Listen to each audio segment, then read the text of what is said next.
start with a story, a true story. Way back when we still lived back in South Africa, we owned a farm, a game farm, beautiful place, humongous. Lots of beautiful animals. And it was my privilege to teach my boys about the animals and how they did their things and where you would find them and what they ate. So my eldest son, Jacques, was about 6 years old. And it was one of our days that the two of us went and I was teaching him. So we were looking for the impala, see if we could find their tracks, and showing him where the places were that they would eat, what they would eat, so that when someday he wanted to hunt, he knew how to do that. So we're in this, and now those of you who know the South African farms, it's bush. It's called the bushveld. It can get quite dense. So we're all over the place. And at some stage, we're really deep in. And I stopped and I said to Jacques, do you know where we are? And he says, no. And I said, do you think you could get us home from here? And he said, no. I said, oh. But he didn't look too concerned. So I said, so aren't you worried that we won't be able to get back home? Buddy boy, he was holding my hand and he looked up to me and he said, Dad, I have no idea how to get home, but I know you do. The issue of trusting God, our Heavenly Father, to get us home lies at the core of the gospel of Jesus Christ. If we believe that we have a loving Father who has taken responsibility for us and who will get us home, then all we have to do is to hold on to His hand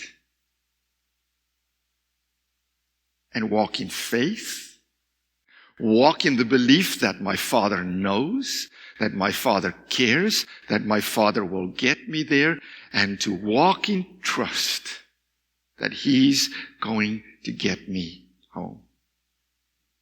And there's no more beautiful text in the Bible than John 3:16 that explains that.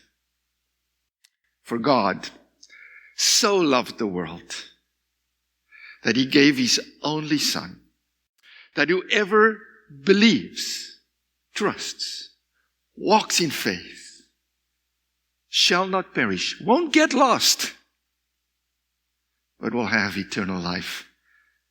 Their Father will hold their hand and get them home. Whoever believes. What a beautiful word. Whoever. It's heaven's welcome mat to all of humanity. Because just think about this for 1 second. When Jesus said these words, He did not use that restrictive word like whatever. Whatever Jew, or whatever good person, or whatever perfect person, or whatever person that could keep every one of the 623 laws in the Torah. They'll get, no. Whoever.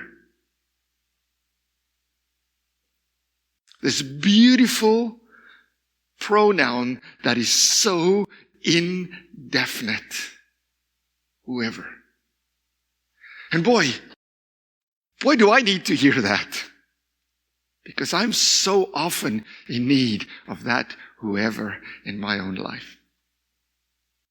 But God's whoever policy has a few clauses, and I'd like to walk through 3 of them with you this morning. Whoever also has a, however clause. Whoever believes, however God finds them. Do I need to explain that? Anyone here ever messed up so badly that you wish you could just take that back? Anyone here ever had these thoughts in your mind, things that you were thinking that you shouldn't be thinking, that you're hope no one ever finds that out? Anyone here ever done some stuff messed up so badly that you wish you could take all of that back in your thinking?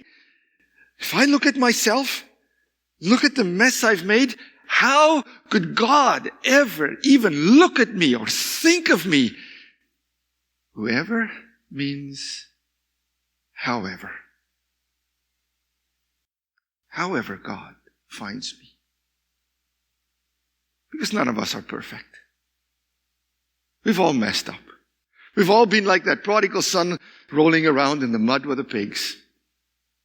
But that does not put my Father off.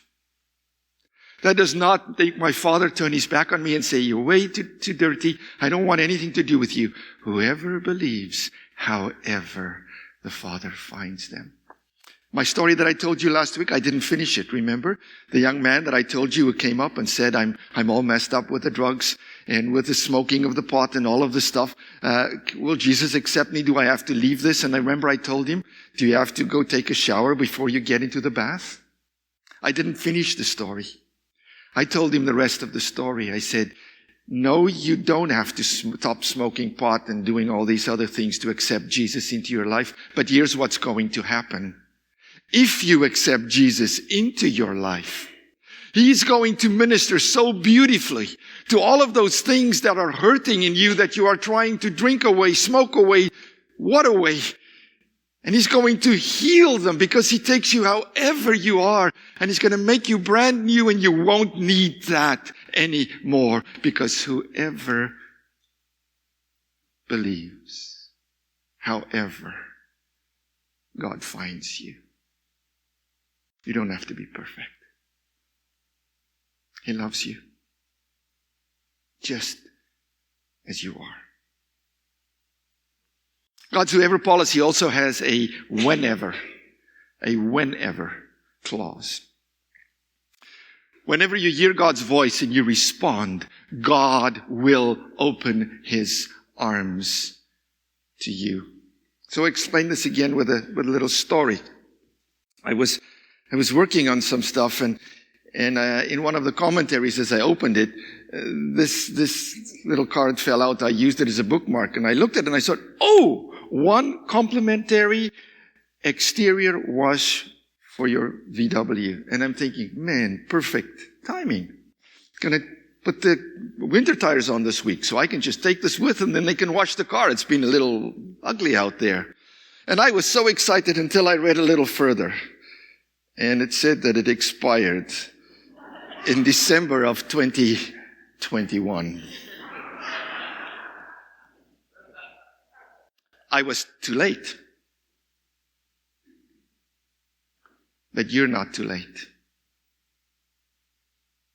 Whenever you hear the voice and you respond, God will answer. You might have been hearing that voice for ages and might not have said completely yes yet.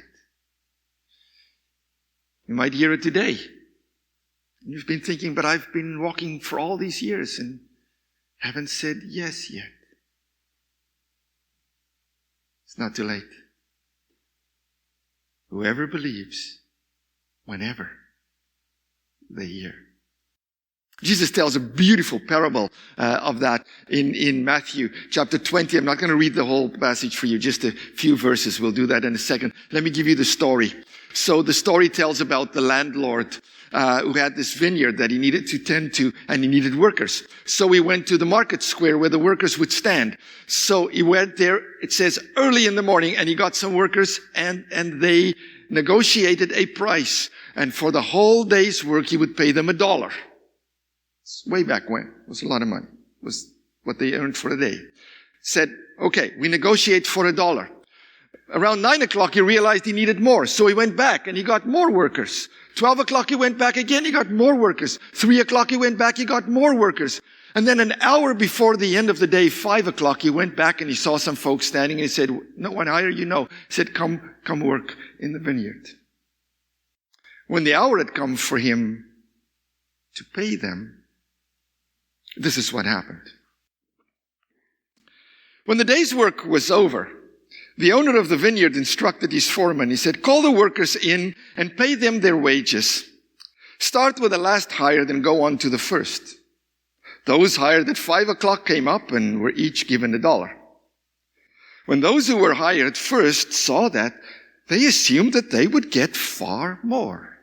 But, and there's your biblical but they got the same. Each one of them $1. Man, I think they were ticked off to the nth degree, don't you think? I would be a little man, that's not cool. I worked the whole day. They worked an hour. Well, taking the $1, they groused angrily to the manager. These last workers put in only 1 easy hour.